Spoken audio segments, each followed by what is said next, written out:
When was the moment you realized you were being used? I had known Michelle since childhood. She was always a bit snobbish and was desperate to be part of the in crowd in high school, but they wanted little to do with her, put off by her superior attitude.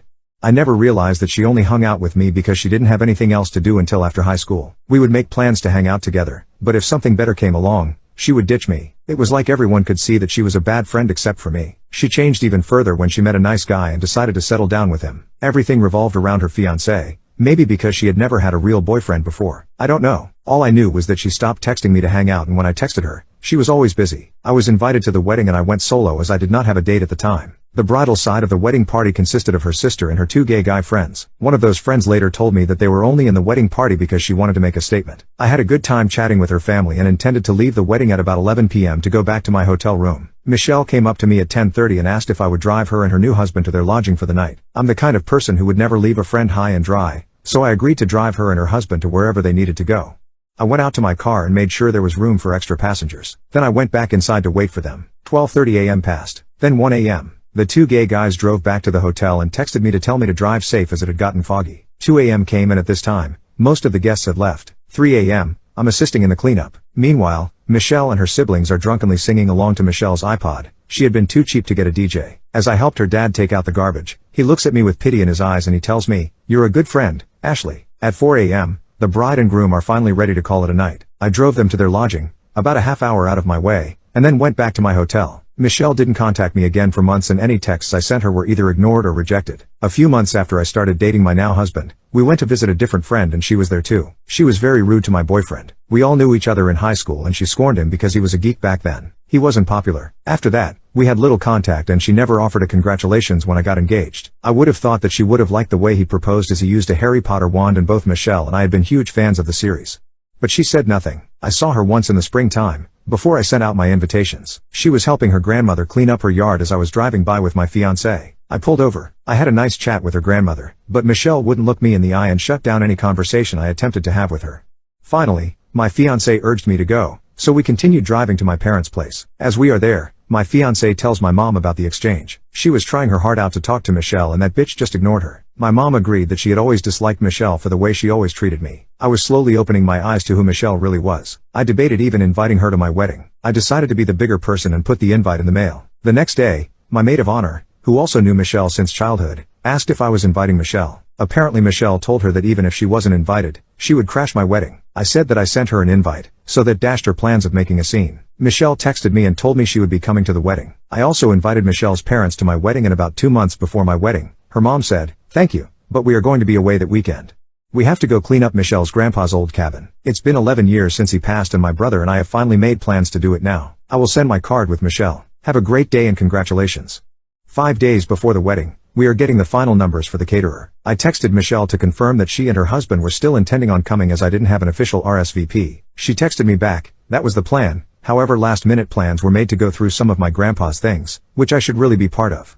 I meant to text you earlier than today. Reading that text brought back every single excuse she had ever given me when she had something better come along whenever we had made plans to hang out or do something. I knew very well that the plans to go sort through her grandpa's things were not last minute. I knew very well that had I not texted her, she would not have texted me and would have just been a no-show and I would have had to pay for the uneaten food.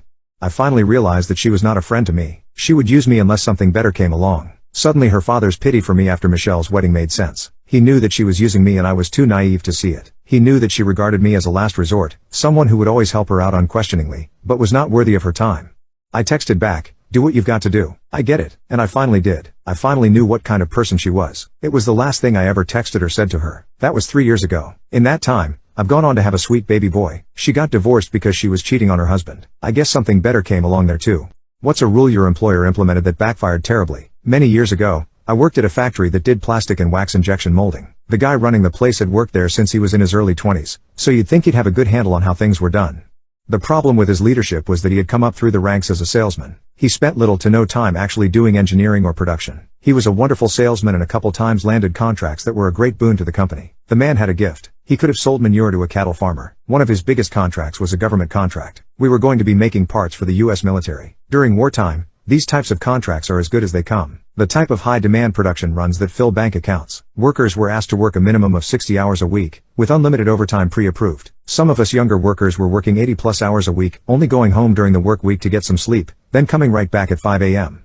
Bank. I was running a machine that made a part. We'll call it Widget X. Well, Widget X was a fairly large part that required a lengthy cooldown phase. You can't just inject molten wax into a mold and expect it to hold shape until it is properly cooled. We only had one machine that was large enough to make Widget X, so it ran 24/7. A few months into the production run, management was in a bit of a panic. Widget X was one of the most important parts of the contract and we were falling behind on production schedule. Engineering and quality control were asked to find a way to speed up production, but they told management the biggest time sink was in the cooling phase. There just wasn't any way around that. If they lowered the temperature of the wax, it would be too thick upon injection and break the fragile ceramic cores in the mold. If they actively cooled the die, the wax would solidify unevenly and cause warping. Mr. Leader, despite the fact that he had oversold our production capabilities, insisted that there was a way to increase output to meet demand. So he began looking into each and every step of the process. Back to me running the machine. As I said, there was a very lengthy cooldown phase where the machine remained locked shut until the part was ready. During this phase, I took a little time to pick a new CD to listen to while working. I said this was many years ago. Seeing me clicking around with my Discman, Mr. Leader went into a fit of rage. No wonder we're so far behind schedule. That's it. No more listening to music while working. We need to get back on track and I don't want to see another set of headphones in this place until we do. If you've never done it before, injection molding has to be one of the most boring jobs on the planet. You press the two start buttons, wait for the machine to close, do its thing, then wait some more until the part is ready. You remove the part, push the buttons again, and wait. That's the whole job. Music was one of the few things that made the job bearable. We could disappear into our own heads and only surface every few minutes to restart the process. Now that we couldn't do that, the boredom was up in our face. Staring at a giant metal press for 5 to 15 minutes at a time was dull. Very dull. So, we had to find ways to amuse our minds for that time. Being the social creatures that we are, we turned to our neighbors and began talking to each other. The problem is that machine shops are really noisy. In order to have a conversation that is not at a scream, we'd often have to take a few steps toward our neighbor. This, as you could imagine, meant that the machine operator's attention was not focused on the machine they were running, but on their conversations.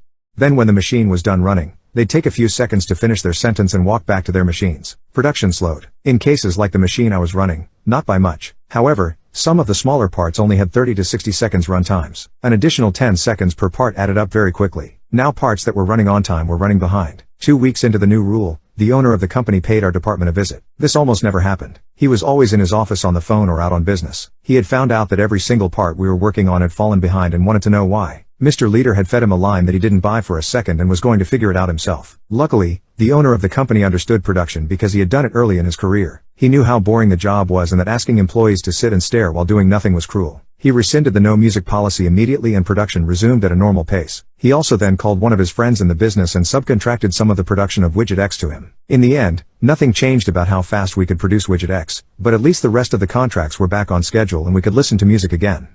As a teacher, have you ever been pressured to fix grades? I'd say about every other year, I get some feedback from parents or students to change a grade. Last June took the cake. I had a student. He did okay. When he did the work about half the time. He was late every day. He had a bit of an attitude. He is required to pass the class to graduate. I called him up several times over the semester to discuss his grade and these discussions were generally ignored. I said, if you do your work from now until spring break, I'll let you make up the missing work so you can pass with a good grade. Nothing changed. No problems for me. When all was said and done, he had a solid 60.3% going into the final. I told him the final was pass/fail for him. Pretty much any fail would drop his grade, and he would not be allowed to graduate. He says, no big deal, I've got it. Well, he didn't quite have it. He scored 39% on the final. He failed. He comes in to see me the day after the final, the day before the grade is due. Can I make up some work? Can I do some extra credit? Is there anything I can do? I reply, no, I'm sorry. I gave you several chances to make up your missing work. You ignored them. I told you it was do or die on the final. You died. Now, your counselor will suggest summer school. You are smart enough to take this class at the community college and get both college and high school grades for this. I know you were planning on community college anyway. That would be the smart way to go. But I have family coming from out of town. Okay, I need to pass. I feel bad about that, because you are not passing. He leaves and about 30 minutes later, the head dean comes in and says, his father is a good friend of mine. Is there anything we can do? I say, sorry, I gave him a chance to make up the work. He refused to do that.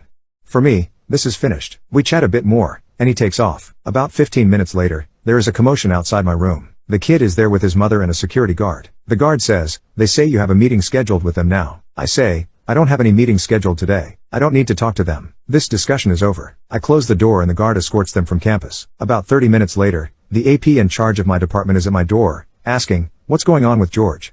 He failed. Is there anything he can do?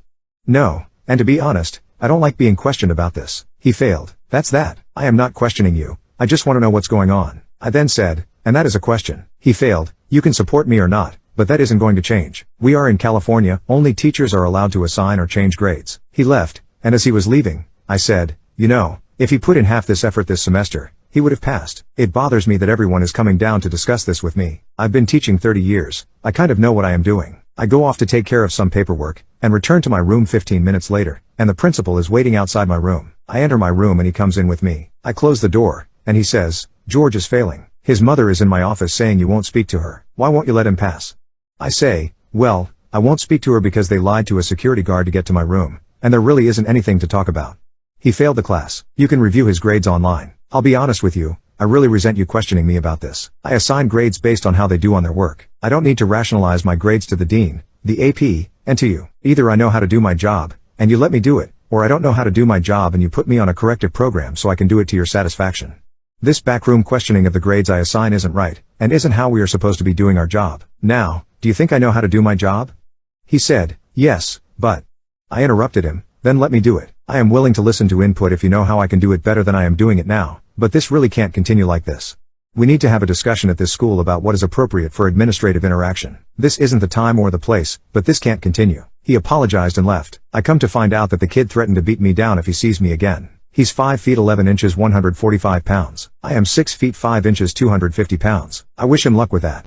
Have you ever accidentally met a celebrity who went above and beyond to help you? About 5 years ago, I had a wedding to go to in Chicago. I bought a gorgeous, long formal dress, and being that I am pretty short I needed to get the dress tailored. I called the local tailor in my town and was quoted $18 to fix my dress. When I arrived at the tailor, the man began measuring and drawing with chalk on my dress. At this time a handsome, impeccably dressed man came into the shop. I noticed that he seemed kind of boisterous with a look at me personality, but he was in no way rude or unkind. I just assumed he was a rich man that was used to people catering to him and being the center of attention. But he was not off-putting or anything. I did notice that the tailor totally stopped taking care of me so he could fawn and cater to the rich man instead of me, even though he was in the middle of marking my dress when the man came in. I did find the tailor extremely rude for this behavior, but I was so excited about my new dress I just put up with it and did not cause a scene. After several long minutes the tailor finally returned to me and began to tell me that my dress was going to cost $100 to hem, even though he had quoted me $18 over the phone and none of the stats for the dress had changed. He only needed to take it up a half an inch. I immediately knew he was trying to rip me off and I began to get quite upset. Then the handsome stranger, overhearing that I could not afford to pay $100 for my dress to be tailored, came to the rescue and offered to pay for the dress himself so my night would not be ruined.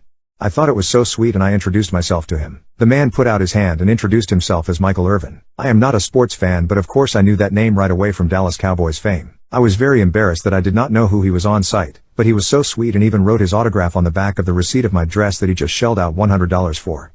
He then stood around and chatted with me and my ex-husband for about 20 minutes like we were old friends. I will say he seemed a little turned off that we did not know who he was right away, but he was just as sweet as could be. Now the kicker is that whenever I came to pick my dress up a couple of days later from the tailor, he again charged me $100 even though he clearly remembered the situation, and I had the receipt with Mr. Irvin's autograph on the back. Mr. Irvin even told my ex-husband and me that he had been using this tailor for many years, so of course the tailor knew him and would not have forgotten that Mr. Irvin paid for my dress.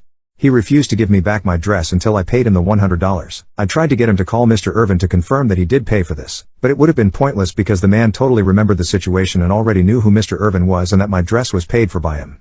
There was no way he forgot that this happened in his store in front of his face. Even though I should not have, I coughed up the other $100 just to get my dress back so I could catch my flight the next day.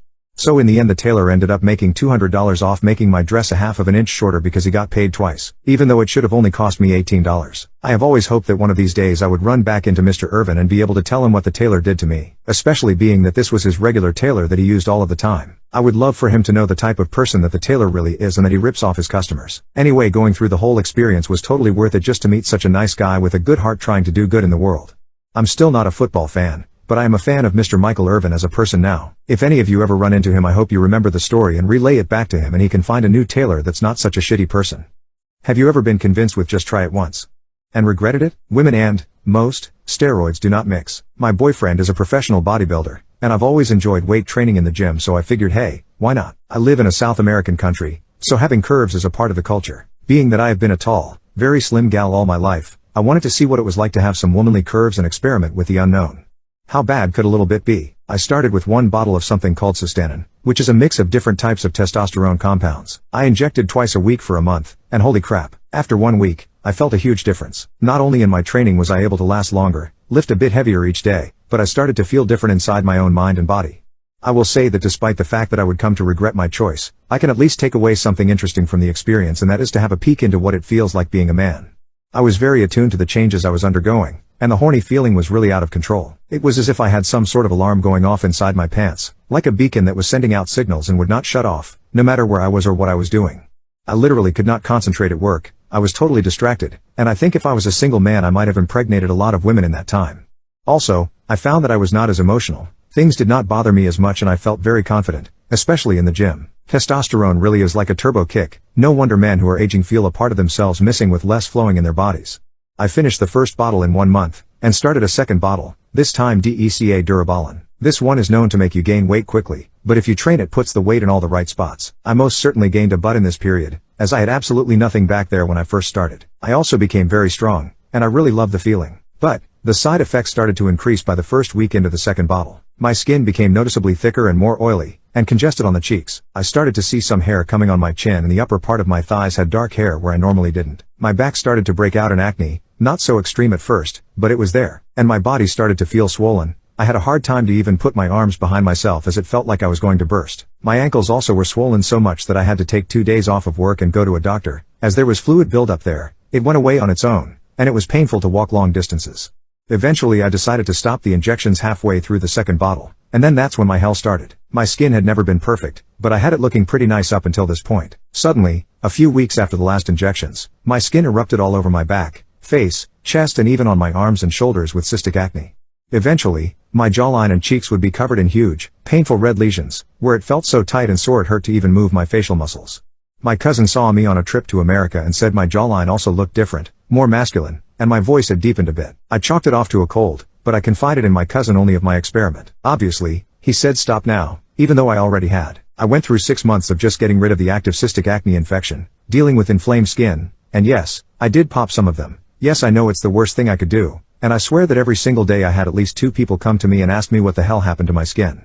Every day. So not only did I see a stranger in the mirror, a face ravaged and rife with irritation, but my self-confidence was at an all-time low.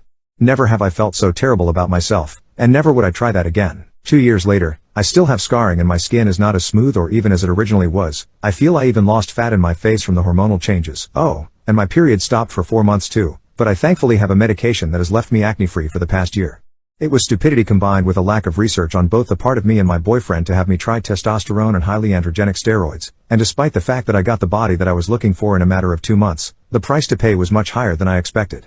I regret it, but again, everything in life is a learning experience. It could have been worse, I guess. Are you still in touch with the first person you ever dated? No, as he's serving a federal prison sentence. We met in college. A Christian college, I might add. We had a class together by accident. That Christmas he asked me out to holiday banquet. Very formal affair. We didn't see each other for long when we decided being friends was for the best. And we were. Except, his idea of friendship was an awkward, suffocating experience. He constantly called or dropped by when I was at work. He worked nights while I worked days. I swear I don't know when he slept. And because he was up all night at work he would call me in the dead of night. If I didn't answer he would continue calling until I either answered or silenced my phone. I had a group of people from college that was friends with. About 15 of us would get together on weekends. Well, Paul, not his name, would ask to be invited. I did, to be kind, but I wondered sometimes if a day could pass where I didn't have communication with him in some way. Time passed and we all graduated college and moved in our lives. But Paul moved about 10 miles away from where I ended up living. Great. He was still everywhere I was. He joined the same church as me and started showing up at my job all the time again. Finally I sat him down. I explained that I needed some space. I needed some time where he wasn't always where I was. I wanted to date and get married eventually, but I couldn't because he was around me so much that men assumed we were dating. He was crushed. If you get married your husband won't want me to talk to you. You can't do that. He complained. Yeah, that's the idea of marriage, where you choose one man to be faithful to. Yep, he probably won't want me seeing another man every single day. That is true. Little did I know I'd just set a ticking time bomb. I took a vacation with some friends, a married couple. We were gone for 2 weeks. I turned my phone off. My gosh, I'd forgotten what life was like to not have it constantly ringing. But when I returned I was greeted with his intense anger. Where had I been? What had I done? How late had I stayed out? Had I met any men? Had I gone on dates? He peppered me with questions as if he were a jealous lover and not merely a good guy friend. I stopped him. I explained that my private life wasn't any of his business. That if I went on dates or met someone I wasn't required to report to him. He lost it, screaming, yelling, throwing things. That's it. Enough. You have gone too far and I have had enough. We need to go our separate ways. I hate to say it because we've been friends for years, but you cannot act this way. It isn't appropriate and you've crossed my boundaries too many times. For 2 weeks I heard nothing from him. I was starting to relax when, ring, ring, ring. It was the weekend and I was up late watching a movie when my phone started ringing from an unknown number. Curiosity got the better of me and I answered. "I'm going to bill you. I'm going to cut you into tiny pieces and," I interrupted the strange whispered voice. "Who the heck are you and what do you think you're doing calling me in the middle of the night?"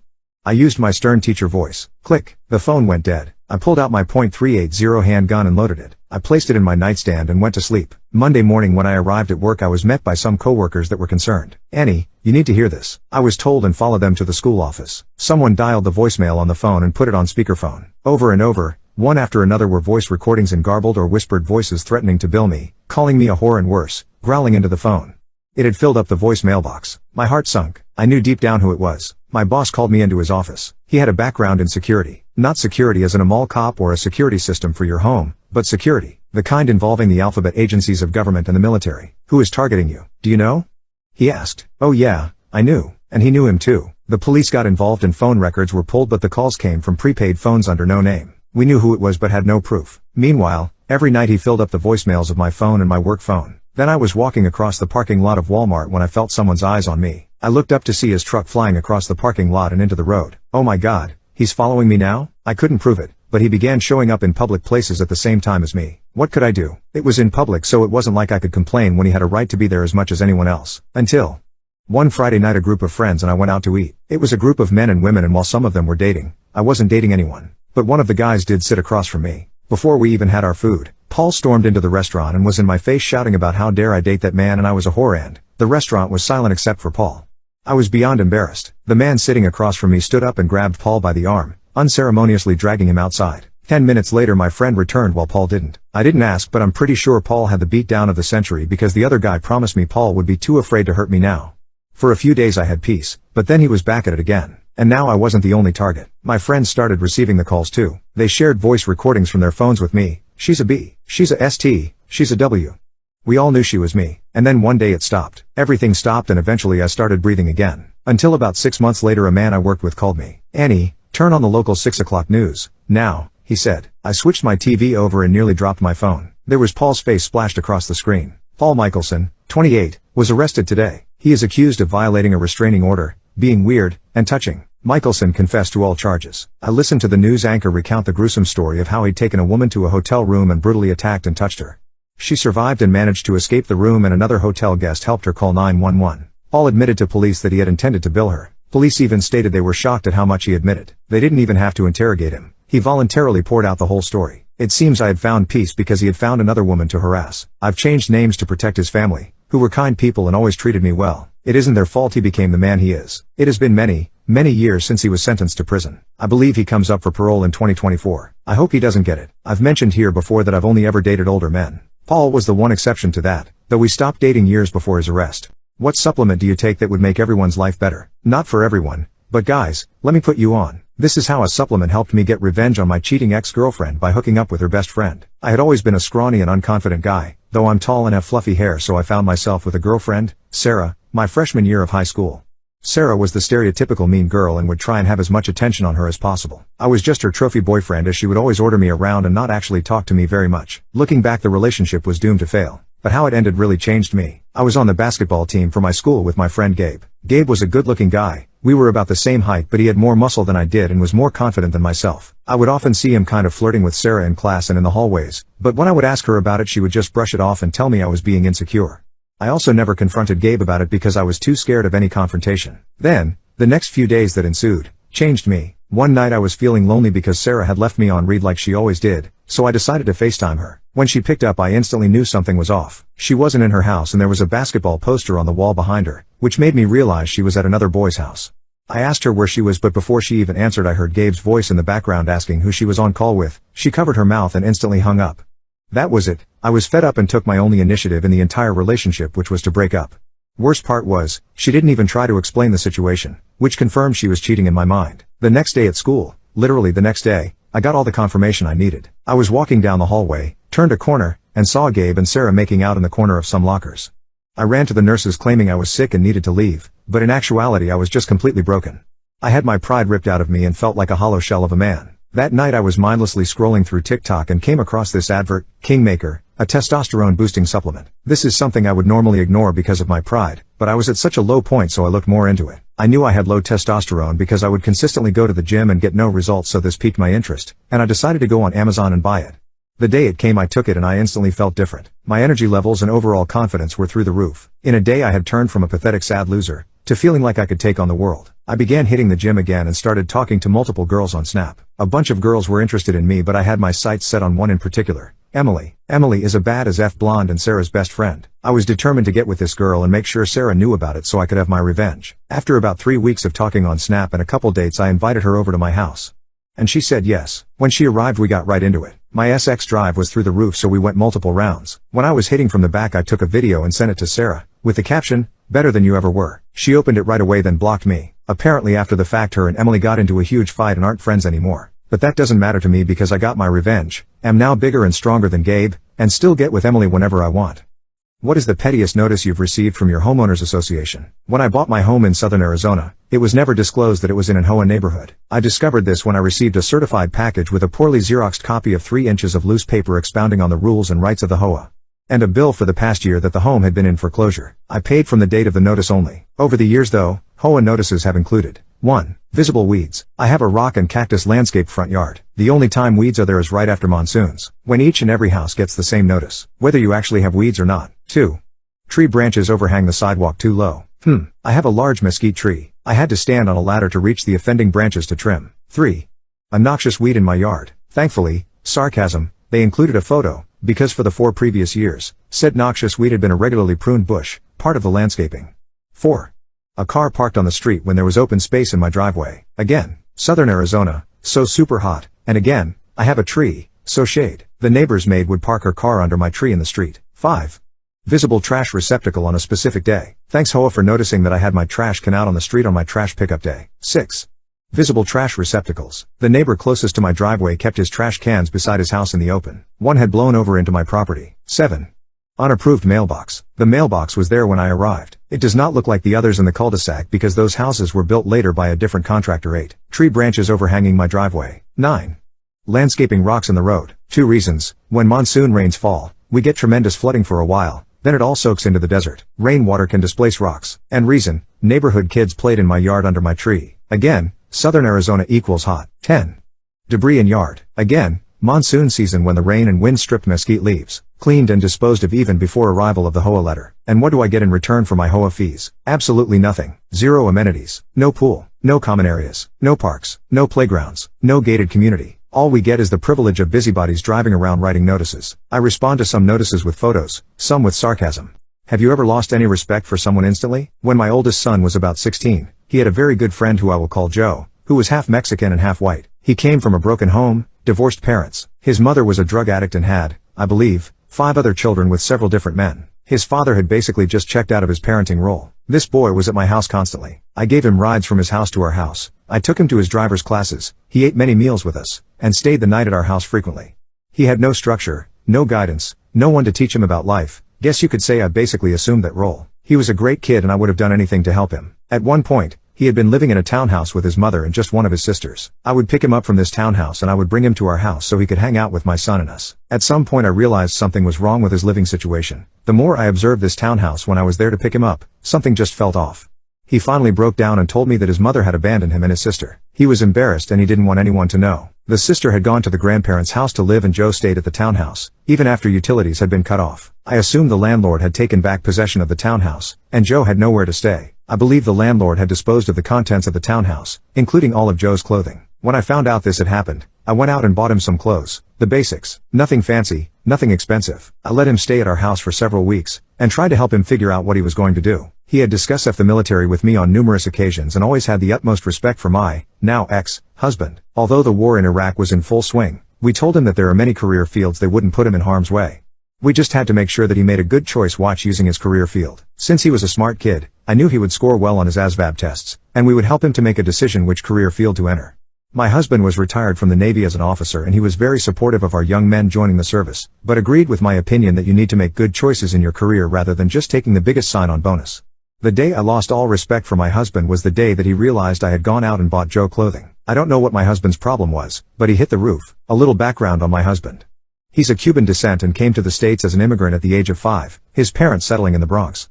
He was very well educated, a retired naval officer, and started his civilian career, making very good money, 6 figures plus. This was not a financial burden on us. He always called me a flocking bleeding heart liberal, which was supposed to be an insult, although I thought of it as a compliment. So, here he is having his tantrum over me spending a couple of $100s on clothes for a kid with nothing. My husband had the balls to make the following comments about Joe in front of my 14-year-old son. He obviously disagreed with me purchasing anything for this poor kid, and then these words came out of his sick mouth. "I can't believe you've gone out and done this. We don't even know this kid's lineage."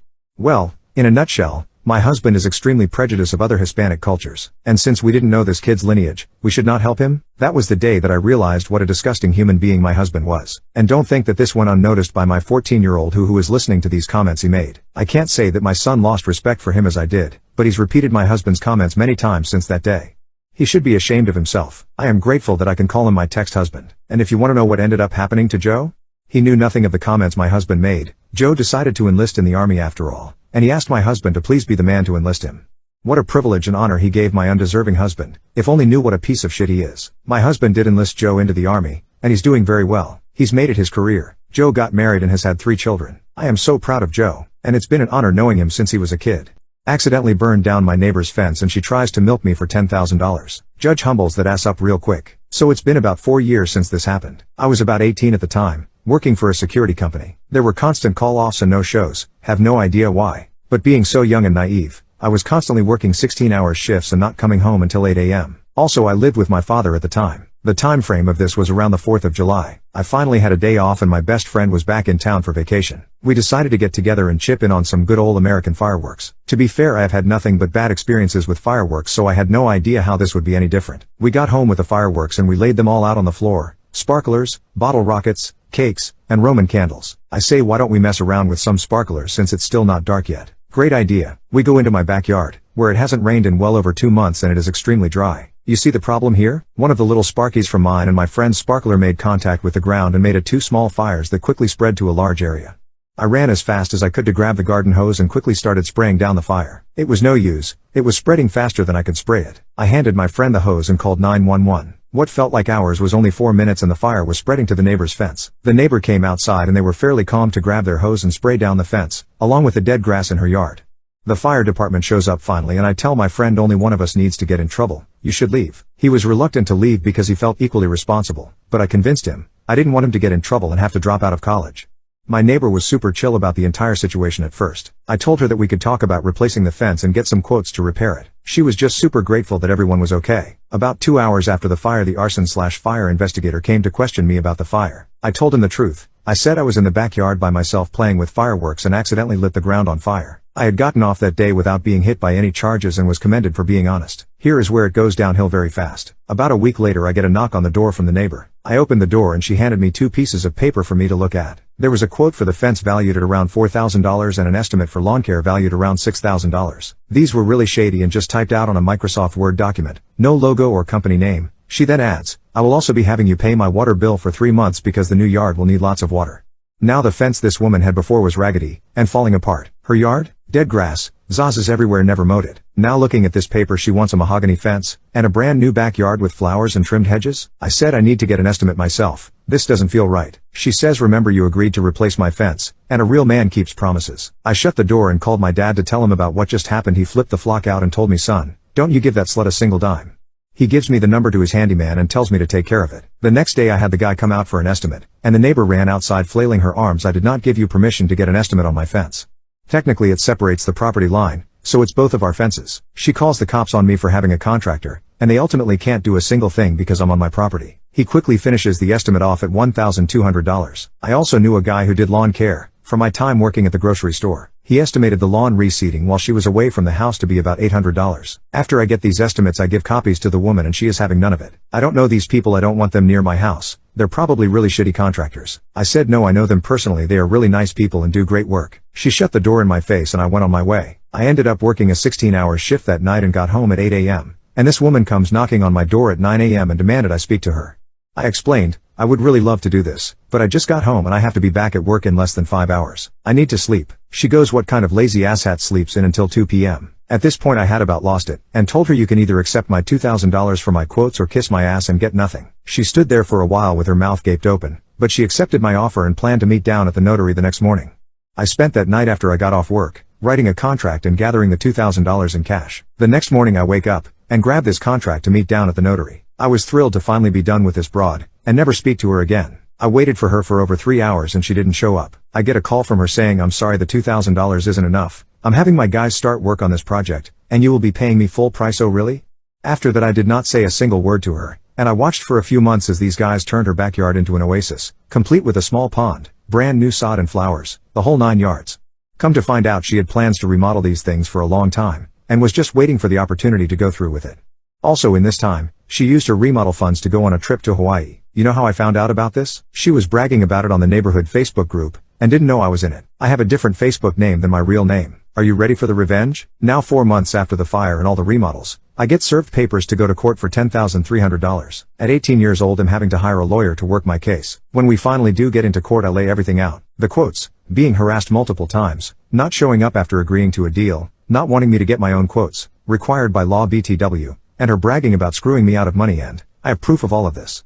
The judge looked at her and said, "Ma'am, with all due respect, you're out of your daggum mind. Not only did this young man tell the truth of what happened, he offered to pay you more than he was supposed to. Your lawn was already dead before the fire occurred, therefore he is only responsible for the fence of $1,200. I will also deduct from this his lawyer fees, $800. So I burned this woman's fence down and all I'm having to give her is $400? Cool." She took a huge financial loss from this, not sure how much the Hawaii trip cost her, but she was in serious debt. She ended up having to sell the house because of it and moved into a smaller house. Haven't heard anything from her since.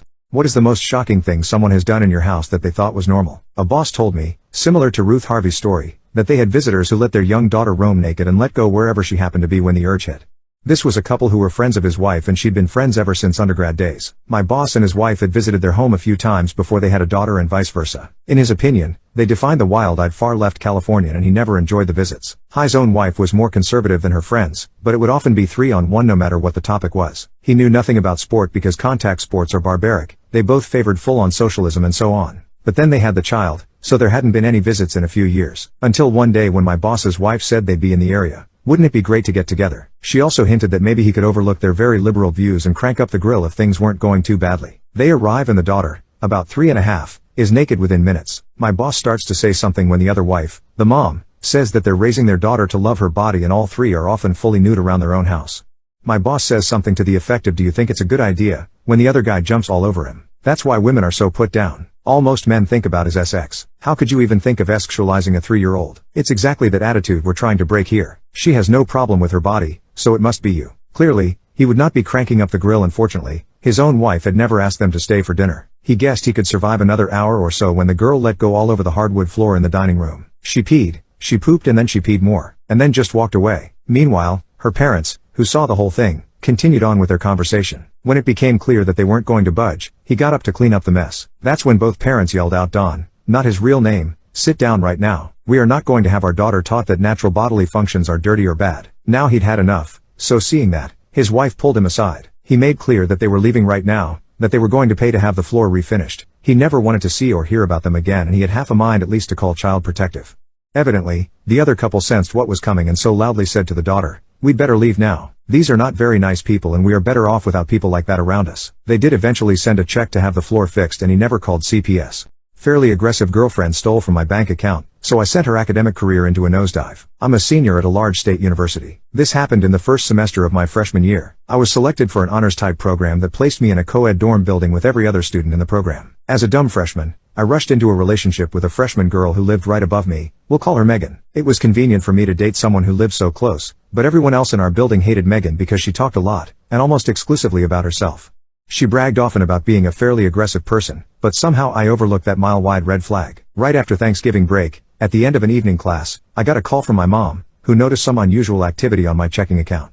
Back then I had no credit card, so this account/debit card was my only access to my savings while I lived on campus. I rarely needed to buy anything during the semester, so I was puzzled to find that $104.29 had left my bank account over 2 weeks, in the form of 6 Grubhub food orders.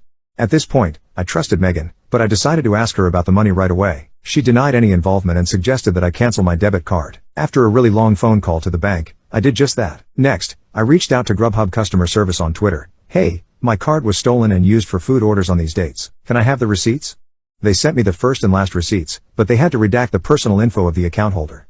I say redact in quotes because they just used the Snapchat draw tool, and Megan's name was still clearly visible on both receipts.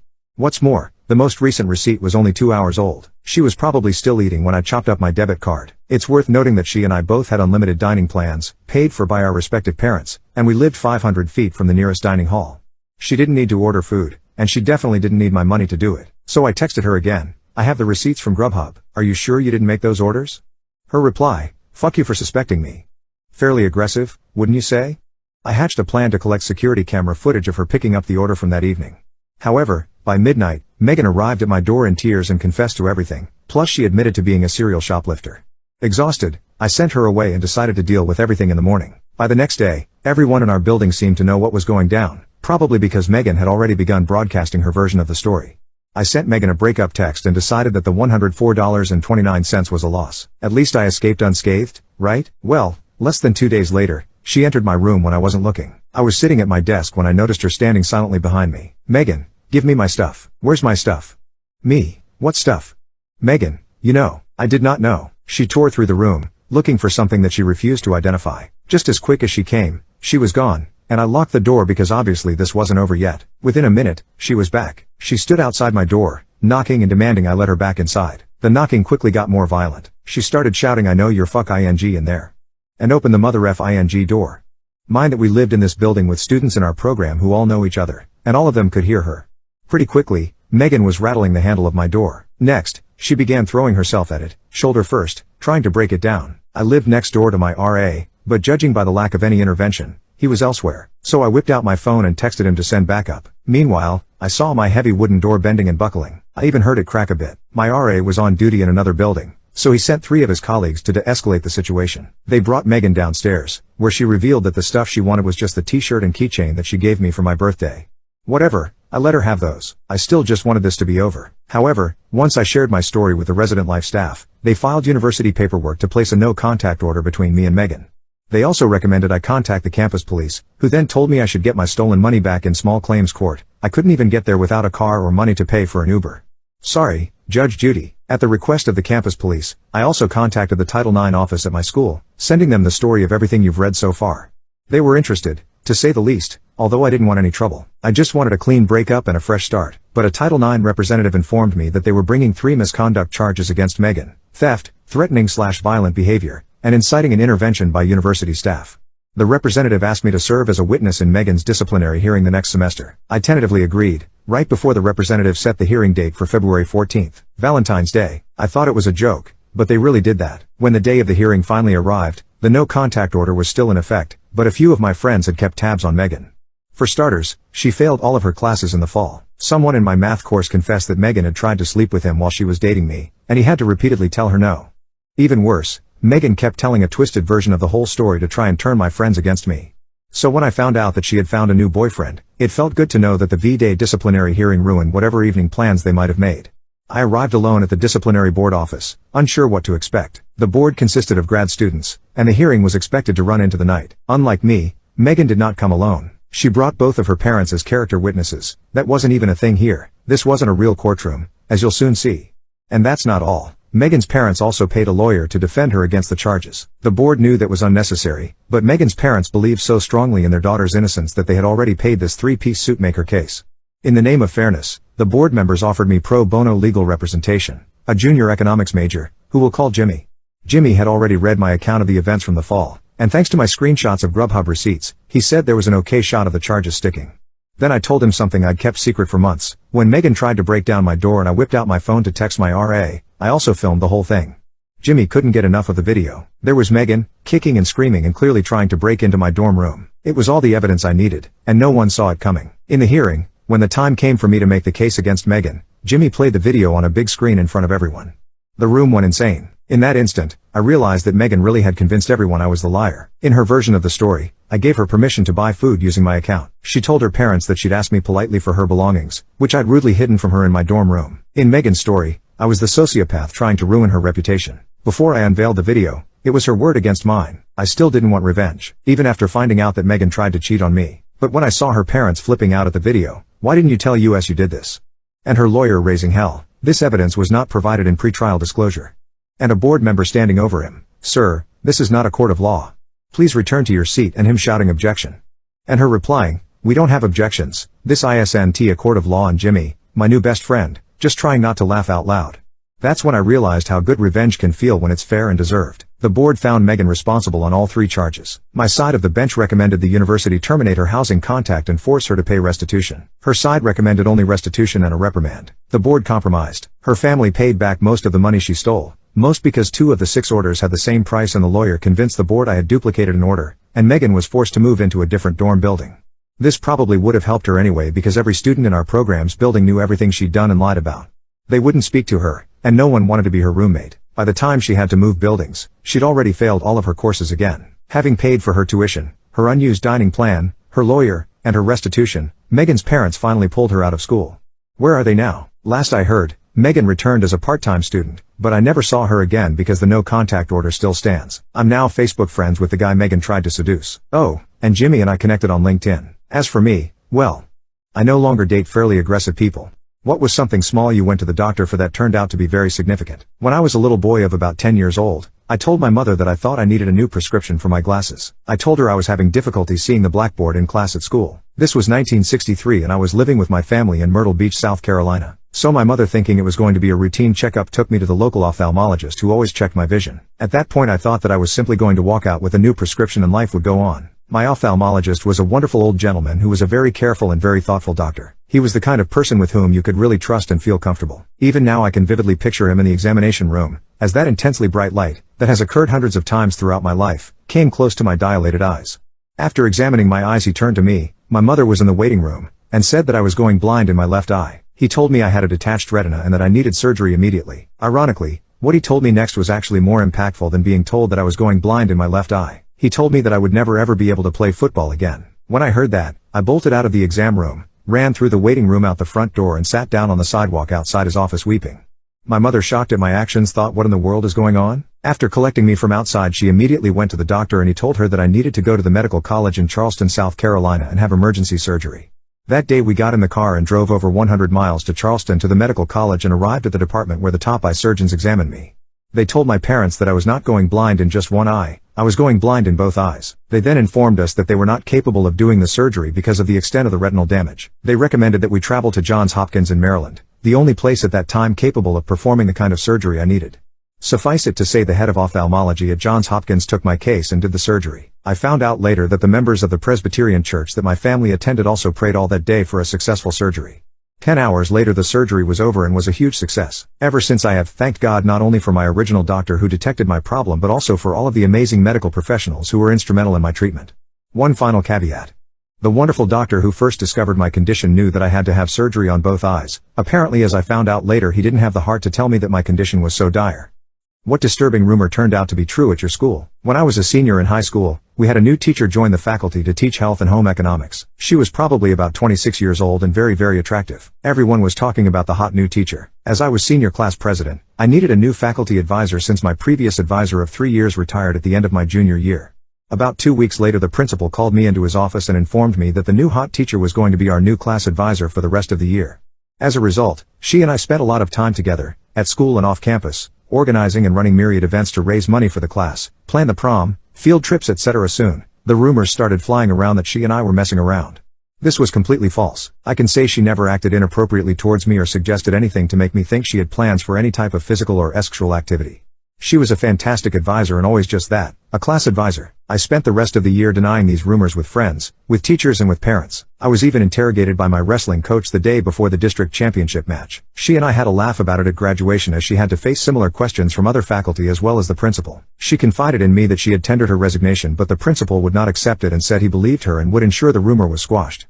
So I graduated and left for my plebe year at West Point, forgetting about the entire situation. At West Point the first year is called plebe year rather than freshman year. The first semester of my plebe year was moving along as it should with no unusual events worth mentioning until the final month. Then, in early December, the topic of my high school faculty advisor resurfaced. One night when I was studying, there was a knock on my door and the company tactical officer, a regular Army captain, walked in and told me to report to his office immediately as there was a phone call for me from the Dover Police Department.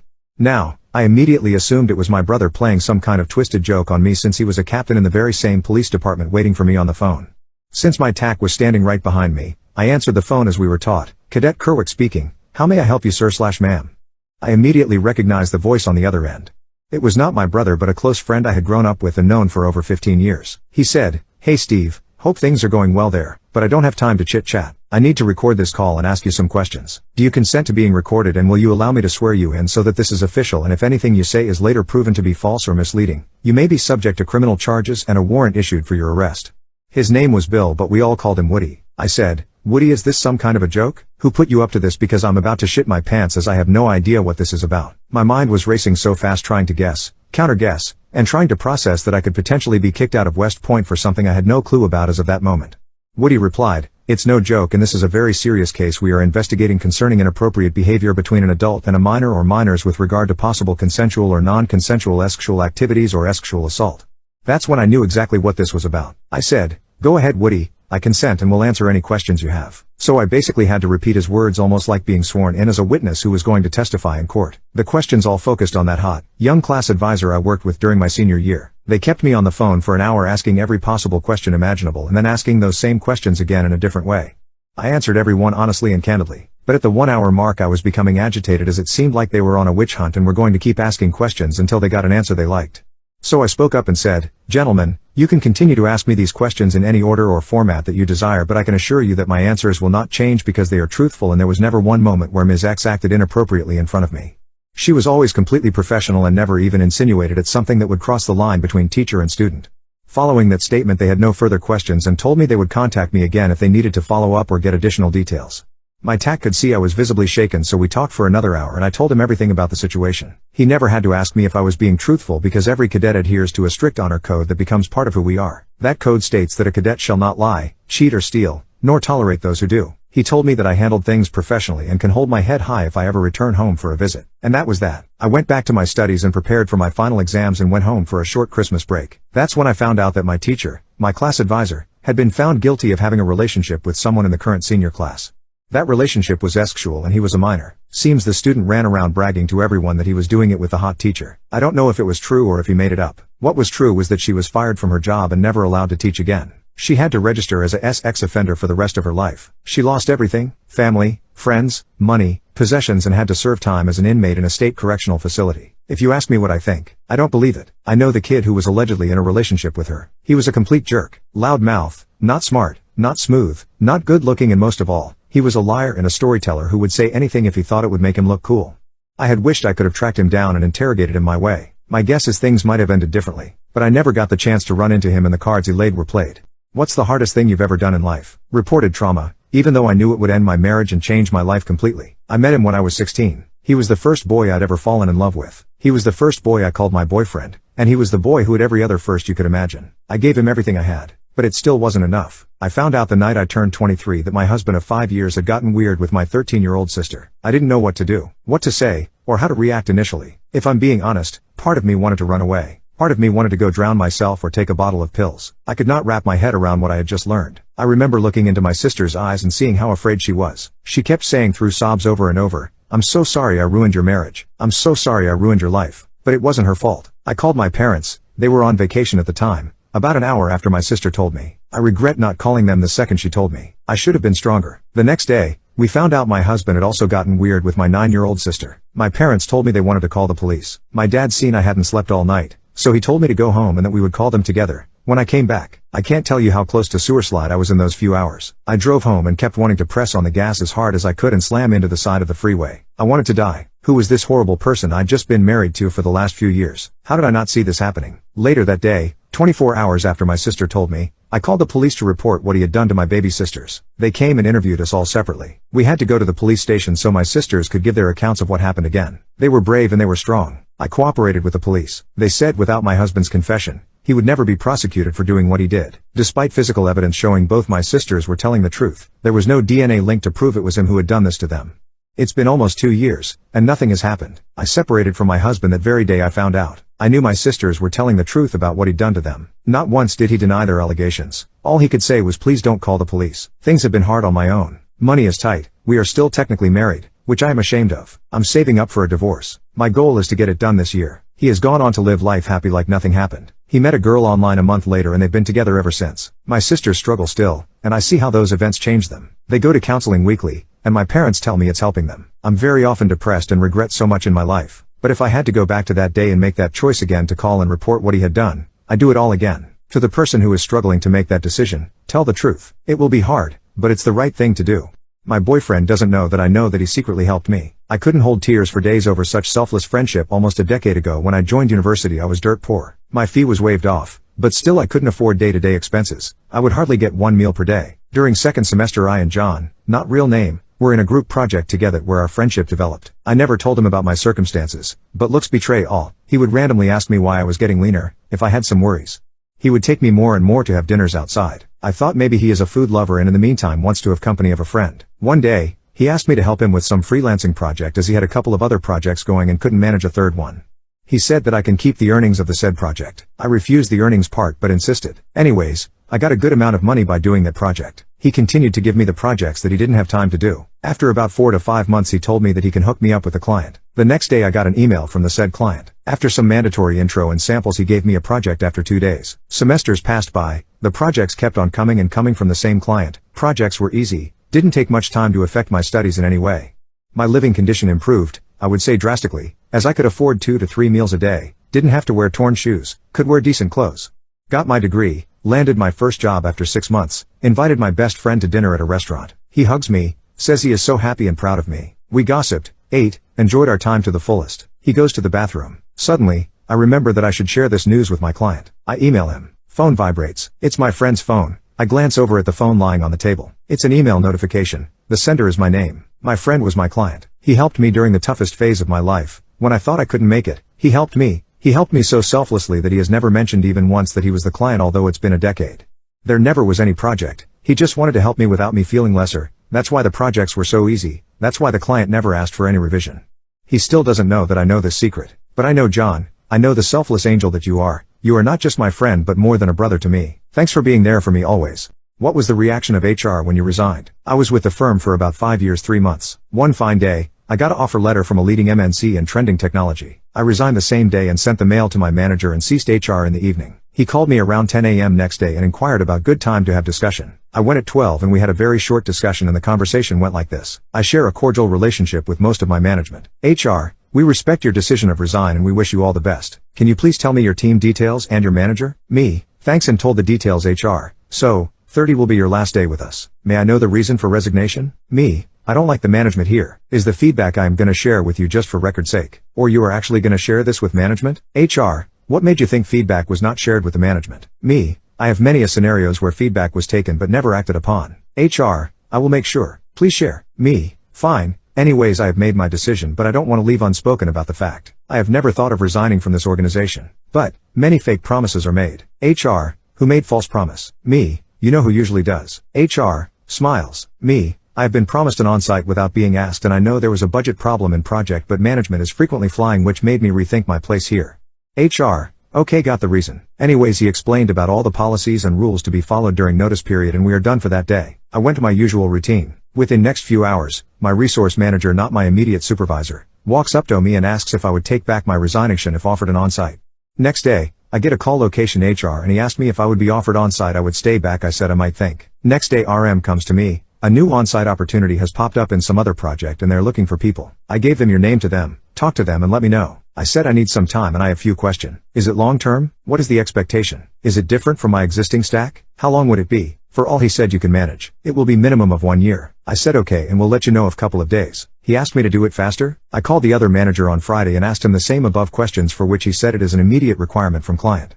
And I need to learn new technology. If I am okay with it I need to take back my resignation so that they could do initiate visa. I asked him what is stopping you from initiating visa if I am serving notice period? He said it is policy I said okay. I told him I will take my resignation but on one condition. In case the visa is rejected / client doesn't like profile. I want a written statement that my last date would be the same day as earlier. For which, he is not sure he need to talk to HR on that. I am confused and lost in thought. I said I will get back to him on Monday. On the same day, I went to a shop nearby bought couple of beer and started thinking of the opportunity. For an instance, I thought I better take my resignation back and travel abroad. It has been one of my dreams to stay abroad for at least a year straight. I gave it a thought over weekend and slept over it. I called my brother whom I go to for advice. He said only one thing if you have ever taken steps stick to that no matter what. That is what makes you better person. And at the same time I heard quote in movie which said when you say no to bigger things in life you grow stronger. Then I decided I will continue with my resignation. I met my RM on Monday, Told him that I don't want to take risk. I am not getting confidence in this opportunity. He said okay. I told the same to the other manager. He said no problem. After this I got 3 more calls from HR reg change of project, change of technology, on-site again, and had around 7 to 8 meetings with manager. On my last day, which is mid-March, whole country came to a standstill cause of corona and all the on-site travels are suspended. I am happy that I made a correct decision. Had I stayed with on-site promise, my future could have come to a standstill. Always stick with your decision, and move forward sincerely. It is destined to happen whichever is to happen. Cheers.